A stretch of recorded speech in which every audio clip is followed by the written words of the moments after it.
শেখ হাসিনার একই দিনে তিনটি সাক্ষাৎকার আন্তর্জাতিক শীর্ষ গণমাধ্যমে প্রকাশিত হওয়ার পর বাংলাদেশে সংবাদ মাধ্যমের একটি পক্ষ এবং বিশ্লেষকদেরও কেউ কেউ কোথা থেকে যেন এসব ইন্টারভিউ থেকে বুঝে নিয়েছেন যে শেখ হাসিনা বলে দিয়েছেন বাংলাদেশে তিনি আর ফিরবেন না, এবং শেখ হাসিনা বলে দিয়েছেন তিনি বা তার পরিবারের কোনো সদস্য আওয়ামী লীগের নেতৃত্বে আর থাকবে না।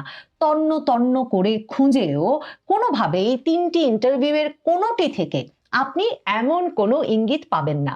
এমনকি বাংলাদেশের কোনো কোনো সংবাদ মাধ্যম খুশিতে একেবারে গদগদ হয়ে এমন শিরোনামও করেছেন যে আপা আর ফিরবেন না, এমন কথা নাকি তিনি জানিয়ে দিয়েছেন। আসলে 5ই আগস্টে যখন সামরিক বিমানে করে সামরিক ব্যবস্থাপনায় শেখ হাসিনাকে দিল্লিতে রেখে আসা হলো, তারপর অনেকেই প্রত্যাশা করেছিলেন যে শেখ হাসিনা মাইনাস হয়ে গেছেন।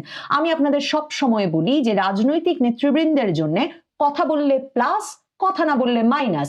এই যে ধরুন খালেদা জিয়া 6ই আগস্টে মুক্তি পেয়ে গেলেন এবং তিনি একজন মুক্ত মানুষ হিসেবে বাংলাদেশে বসবাস করছেন বটে, কিন্তু মাসের পর মাস বছরের পর বছর কেটে যাচ্ছে, তিনি টু শব্দটিও করছেন না। এমন অবস্থায় তাকে নিয়ে কোনো চিন্তার উদ্বেগের কোনো কারণ থাকে না, কারণ তিনি মাইনাস হয়ে গেছেন। কিন্তু শেখ হাসিনাকে নিয়ে আপত্তি, উদ্বেগ, উৎকণ্ঠা এবং ক্ষোভের মূল কারণ কি? শেখ হাসিনা দিল্লিতে যাওয়ার পরেও মুখ বন্ধ রাখলেন না, এমনকি যেমনটা প্রত্যাশা করেছিলেন অনেকে যে তিনি একরকমের মানসিকভাবে বিপর্যস্ত হয়ে কিছুতেই আর ঘুরে দাঁড়াতে পারবেন না, এবং যদি শেখ হাসিনা ঘুরে দাঁড়াতে না পারেন তাহলে আওয়ামী লীগটাই নিঃশেষ হয়ে যাবে, আওয়ামী লীগও আর ঘুরে দাঁড়াতে পারবে না। কিন্তু দেখা গেল শেখ হাসিনা ভীষণ দ্রুত সামলে উঠে স্বল্পতম সময়ের মধ্যে তার দলীয় নেতা কর্মীদের সঙ্গে যোগাযোগ শুরু করে দিলেন, এবং দলকে সংগঠিত করাই যে মূল ব্যাপার হবে, দল সংগঠিত হতে হবে, দল রাজপথে নামতে হবে এবং আওয়ামী লীগকে রাজনীতি করেই বাংলাদেশের রাজনীতির মাঠে ফিরতে হবে, এই বিষয়টা তিনি স্পষ্ট করে দিলেন। কিন্তু দেখেন কালকের যে 3টা ইন্টারভিউয়ে তিনি কথা বলেছেন, সেখানে কি তিনি এর বাইরে কোনো কথা বলেছেন? একেবারেই নয়। তিনি বলেছেন তখনই শেখ হাসিনা ফিরবেন যখন বাংলাদেশে একটা অংশগ্রহণমূলক নির্বাচনের মাধ্যমে, যে নির্বাচনে তার দলও অংশ নিতে পারবে, এমন একটা অংশগ্রহণমূলক নির্বাচনের মাধ্যমে একটা নির্বাচিত সরকার ক্ষমতায় আসবে, সাংবিধানিক আইন, সাংবিধানিক শাসন পুনঃপ্রতিষ্ঠিত হবে, আইনের শাসন পুনঃপ্রতিষ্ঠিত হবে। তার আগে তিনি ভারত ছাড়ার কোনো সম্ভাবনা দেখেন না। তো তাকে হয়তো সাংবাদিকেরা প্রশ্ন করেছিলেন যে তার তো ফাঁসির রায় হয়ে যাচ্ছে নভেম্বর মাসে, তো তাহলে তিনি এর মধ্যে বাংলাদেশে ফিরে তিনি এই আইনি প্রক্রিয়ার মোকাবেলা করতে চান কিনা, তিনি আদালতে হাজির হতে চান কিনা। শেখ হাসিনা সরাসরি বলেছেন যে এটা তো একটা ক্যাঙ্গারু কোর্ট, যেটা একটা অসাংবিধানিক সরকার তার রাজনৈতিক প্রতিপক্ষদের দিয়ে তাকে পলিটিক্যালি অ্যাসাসিনেট করতে, মানে তার পরিবারকে যে রাজনৈতিকভাবে হত্যা করা হয়েছিল, তার পরিবারের, শেখ পরিবারকে হত্যার যে ইতিহাস, সেই ধারাবাহিকতাতেই এই আদালতটি প্রতিষ্ঠিত হয়েছে। আর কিছু কি স্পষ্ট করে বলার প্রয়োজন আছে? তাহলে সেই পলিটিক্যাল অ্যাসাসিনেশন, সেই রাজনৈতিক হত্যার শিকার হতে কি শেখ হাসিনাকে বাংলাদেশে ফিরে আসতে হবে, নাকি শেখ হাসিনা সত্যি কেউ ভাবছিলেন, মানে যুক্তি বুদ্ধিবাদী কোনো মানুষ ভাবছিলেন যে আমার দেশ, নয়া দিগন্ত সহ পত্রিকাগুলো বাংলাদেশের গোয়েন্দা সংস্থাগুলোর বরাত দিয়ে গত কয়েক মাস ধরে যেসব খবর লিখছিল যে ঢাকা অ্যাটাক, লাখ লোকের সমাবেশ, কি 10 লাখ লোকের সমাবেশ করে ফেলবে আওয়ামী লীগ শাহবাগে, আর শেখ হাসিনা নাকি এসে ঢাকায় নামবেন, কিংবা কি সেপ্টেম্বর অ্যাটাক, যে সেপ্টেম্বরে নাকি এমন লাখ লাখ লোকের সমাবেশ ঘটিয়ে ফেলবে আওয়ামী লীগ, আর শেখ হাসিনা হঠাৎ করে এসে নামবেন এই বাংলাদেশে। শেখ হাসিনার বা কোনো যুক্তি বুদ্ধিবাদী মানুষের কি এভাবে বিশ্বাস করবার কারণ আছে যে এভাবে হঠাৎ করে, মানে কি সামরিক বিমানে তিনি দিল্লি গেছেন, আবার সামরিক বিমান তাকে উড়িয়ে এনে বাংলাদেশে হঠাৎ বসিয়ে দেবেন? মানে এমন প্রক্রিয়া তো নিশ্চয়ই তিনি ভাবেন নাই। তাহলে শেখ হাসিনা একজন রাজনৈতিক নেত্রী এবং 75-এর অভিজ্ঞতা যিনি পার হয়েছেন, তিনি কি ভেবেছেন? তিনি যা ভেবেছেন তিনি সেই নকশা অনুযায়ী কাজ করছেন, যে কারণে আওয়ামী লীগের কয়েকশো লোকের মিছিল দেখলেও, কিংবা এমনকি 10, 15, 25 জনের মিছিল, তা নিয়ে অন্য সভায় বসে হাসাহাসি করা যায় বটে, কিন্তু পুলিশ কেন এদেরকেও ধরতে পারছে না, কিভাবে মিছিল হতে পারছে, এই নিয়ে আতঙ্ক কিছুতেই কাটছে না। কারণ শেখ হাসিনা জানেন দলটাকে সংগঠিত করতে হবে, দলকে ঘুরে দাঁড়াতে হবে, রাজপথ দখলে নিতে হবে, নির্বাচনী প্রক্রিয়ায় দলকে ফিরতে হবে, এবং তারপর দলের নেত্রীর বাংলাদেশে ফেরার, দেশে ফেরার ব্যবস্থা হবে। 75-এ কি হয়েছিল? 75-এ দেখেন বঙ্গবন্ধু হত্যার পর প্রত্যাশা করেছিল একটি পক্ষ যে আওয়ামী লীগের রাজনীতি শেষ হয়ে গেছে। আওয়ামী লীগের রাজনীতি ঘুরে দাঁড়ালো, কিন্তু আওয়ামী লীগের নেতা, তৃণমূলের কর্মী এবং আওয়ামী লীগের নিবেদিত প্রাণ নেতৃবৃন্দের এক উদ্যোগেই, এবং সে সময় দেখেন আওয়ামী লীগ দুভাগ হয়ে গেল বটে, আব্দুল মালেক উকিল এক ভাগ আর অন্যদিকে মিজানুর রহমান চৌধুরীর ভাগ, কিন্তু দুভাগই 79 সালে প্রথম যখন নির্বাচনের সুযোগ পাওয়া গেল 75-এ বঙ্গবন্ধু হত্যার পর অবশেষে 79 সালে এসে যখন জিয়া নির্বাচন দিলেন, তখন আওয়ামী লীগের দুটো ভাগই কিন্তু নির্বাচনে অংশ নিল। তার মানে ততক্ষণে তারা নির্বাচনী প্রক্রিয়ায়, রাজনৈতিক প্রক্রিয়ায় অংশীদার এবং সক্রিয় হয়ে উঠেছে, এবং এমন দুর্দিনেও সেই দুভাগ মিলে প্রায় 30% বেশি ভোট পেল। আর 81 সালে দলের কাউন্সিলে এসে আওয়ামী লীগের শীর্ষ নেতৃবৃন্দই, মানে তখন যারা আওয়ামী লীগকে দেখছিলেন, তারাই সিদ্ধান্ত নিলেন যে আওয়ামী লীগ সভানেত্রী পদে বঙ্গবন্ধু শেখ মুজিবুর রহমানের কন্যা শেখ হাসিনাকে নিয়ে আসতে হবে, যিনি দিল্লিতে তখন নির্বাসিত জীবন যাপন করছিলেন।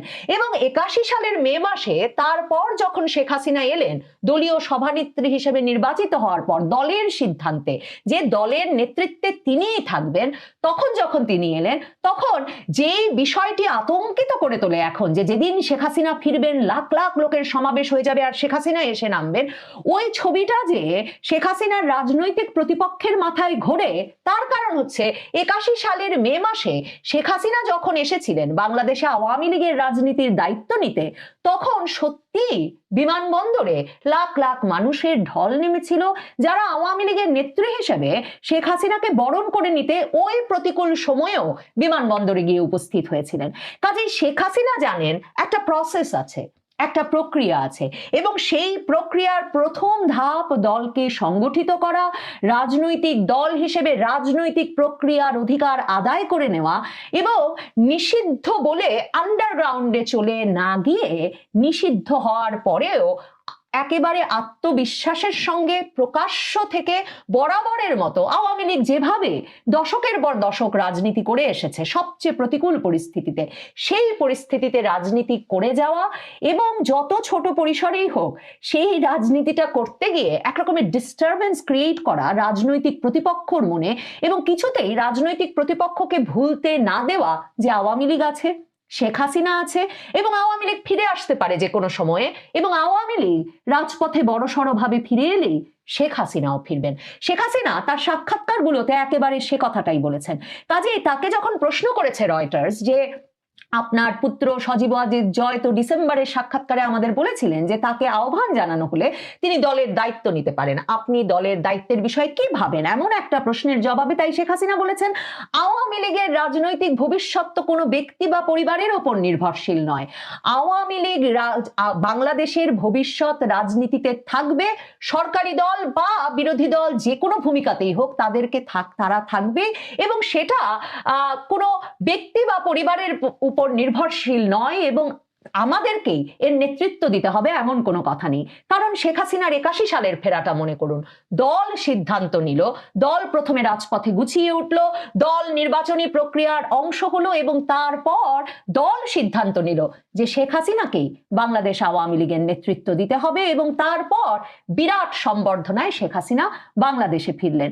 কাজে এই প্রক্রিয়াটা, রাজনৈতিক যে প্রক্রিয়াটা, মানে এটা তো কোনো সামরিক শাসক এসে দেশ দখল করে নিলেন, তারপর হ্যানা ভোট দেওয়ালেন, এবং তারপর সেই ভোটের ভিত্তিতে আপনি একটা রাজনৈতিক দল গঠন করে ফেললেন, ব্যাপারটা তো এমন নয়। কাজেই স্বাভাবিক রাজনৈতিক প্রক্রিয়াতে যে শেখ হাসিনা নিরলস এবং সক্রিয়ভাবে থাকছেন, সেটা তার রাজনৈতিক প্রতিপক্ষকে ভীষণভাবে উদ্বিগ্ন করছে, এবং সে কারণে মানে বুধবার দিন তার 3 আন্তর্জাতিক শীর্ষ গণমাধ্যমে সাক্ষাৎকার বের হওয়ার আগের দিন কি ঘটেছিল আপনারা অনেকেই যারা সামাজিক যোগাযোগ মাধ্যমে সক্রিয় তারা নিশ্চয়ই খেয়াল করেছেন। মঙ্গলবার রাতে হঠাৎ করে সামাজিক যোগাযোগ মাধ্যমে একজনের ছবি দিয়ে ছড়িয়ে দেওয়া হলো যে শেখ হাসিনা নাকি মারা গেছেন দিল্লির সামরিক হাসপাতালে, এবং শেখ হাসিনা মারা গেছেন এই খবরটা আসলে কেন ছড়িয়ে দিতে হয়? কারণ ওই যে বললাম, শেখ হাসিনা আর কথা বলবেন না, শেখ হাসিনা আর ভারত থেকে ফিরবেন না, শেখ হাসিনাকে কথা বলা বন্ধ করতে হবে ভারত সরকারের। এই প্রত্যেকটা প্রক্রিয়া হয় শেখ হাসিনাকে নিষ্ক্রিয় করে দেওয়ার জন্য। কিন্তু বিবিসি বাংলা এখন লিখছে যে যখন এই খবর ছড়িয়ে দেওয়া হলো তখন শেখ হাসিনা ঝালকাঠির আওয়ামী লীগ নেতাকর্মীদের সঙ্গে সভা করছিলেন, এবং তার মানে এই নেত্রীকে কি আপনার মনে হয় যে তিনি ভাবছেন তিনি আর কখনো ফিরবেন না? তিনি দল সংগঠনের বিষয়ে নিরলস ভূমিকা রাখছেন। তো সেই নেত্রী কি বলছেন?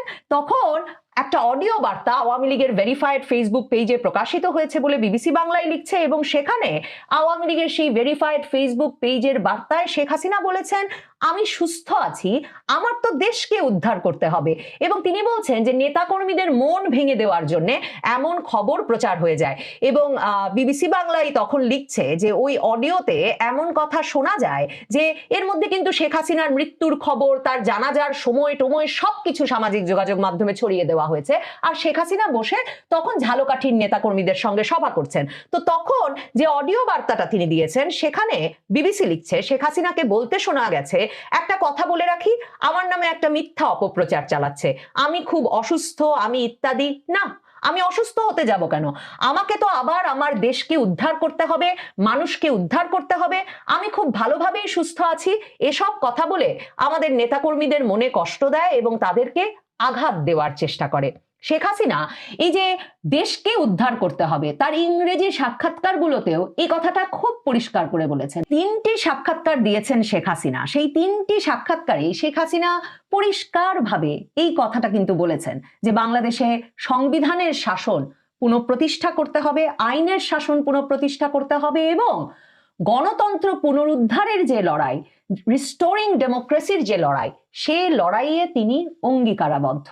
তাহলে শেখ হাসিনা কবে ফিরবেন, কখন ফিরবেন, কিভাবে ফিরবেন? আমার মনে হয় শেখ হাসিনার 3টি সাক্ষাৎকার পড়লে সেটা খুব পরিষ্কার।